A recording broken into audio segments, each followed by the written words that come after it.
Elevated creatinine also, if you think the patient is having AKI, document AKI as such, and also mention what do you think is underlying cause of AKI. A lot of inpatient, they have ITN, acute tubular necrosis, as underlying cause of most of AKI. So if you're suspecting that, document that. That helps. And also, patient with CKD stage 4 and above are expected to be sicker than, for example, patient with CKD stage 1 or 2. So document the exact stage of the CKD if your patient is having CKD. Metastatic cancer, better you document what type of cancer, the stage of the cancer, and if it's stage 4, where are the metastatic cells.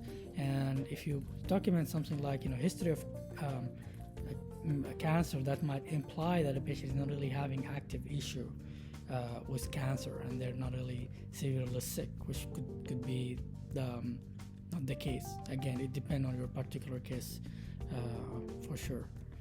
And then if you have a patient with high or low BMI, document specifically what stage they are in the malnutrition spectrum, if they're having obesity versus morbid obesity versus sort of morbid obesity, and document exactly what the BMI.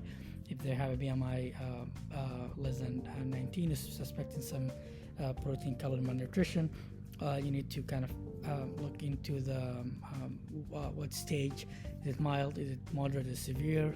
And the next slide, I'll share a little more details with that. Also diabetes, we need to know if it's controlled, and if there's any complication associated with it. Sepsis is also a big one. If you're suspecting that the patient is having a source of infection or a likely source of infection in addition to positive serious criteria, you need to document where exactly the source of the infection, and if there's any acute organ damage or acute tissue injury, you need to specify what type. Is it, for example, AKI? Is it encephalopathy? What exactly, what organ is affected? That helps a lot to document, and you need that to document severe sepsis. And if the patient is hypotensive and they have been given some fluid, and they're not really responding to that, and you're,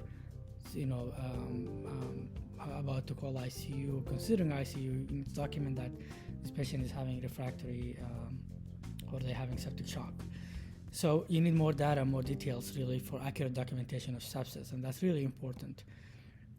Elevated INR, you can document the patient is having coagulopathy. You need to document what the underlying cause of the coagulopathy to indicate that they have a higher risk of bleeding. And lastly, it's always nice if you write possible or probable or likely or suspected rather than versus or not sure or rule out. It's just more clear, and it implies in more clarity exactly what you're thinking about. So, look into those and try to practice a better documentation specifically to these diagnoses, but also in general. The whole idea is really just to be more accurate and more specific towards in your documentation towards the medical issue that your patient is having, to accurately reflect the patient care that you're providing. Protein calorie malnutrition may be a little bit tricky. There's a lot of evidence that these patients will benefit from dietitian consultation. So I really highly encourage you to consider consulting a dietitian for any patient with a very high or very low BMI. And whatever is written in the nutrition consult is really need to be reflected in your note. So if they have all this documentation there, it's not enough. It needs to be in your note to reflect that you really thought about that and thought about the nutrition for your patient, and also to reflect the severity of the patient, because a lot of these patients who especially have like a very high BMI, they really have a lot of expected to have more complications and more difficult to manage in some circumstances. So basically the whole idea is really just need more data. Most of the data you can find in the nutrition note. You just need to talk to them and read their note, and then reflect that in your documentation as well. So, in these patients, you might need to check the albumin or pre-albumin, and these are considered one factor. And for severe, for example, you need to have at least 2 or more out of this criteria to be considered as severe. Also you need to know the ideal body weight. You need to know, the degree of weight loss recently, or in the last week or 1 month or 3 months, and also whether the patient is having any reduced functional capacity, or is bedridden, and what's the metabolic requirement. So again, it's just a little bit more information, and again, I think it's in this patient they really benefit from getting a dietitian nutrition consultation. So keep that in mind. So in summary, I think excellent patient care should be reflected with an excellent documentation. Good clinical reasoning and medical knowledge also be reflected with good documentation. And basically, good documentation means accurate documentation, specific documentation, and it should reflect severity and complexity of the cases and the patient that you're taking care of. And also should be timely and always signed on the same day in a timely fashion.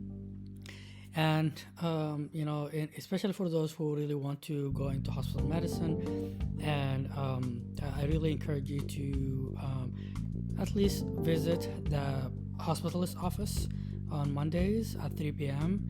There is a CDI weekly meeting, and it's really very useful. Whenever I go there, I really get a lot of new information. So go there and see what's going on. It's not a perfect system, but I think we hopefully can get better, and hopefully things will improve down the road. And people are working on stuff like the inpatient versus observation status, and hopefully to get better. So I hope that was useful. Thank you very much, and see you in next video. Bye bye.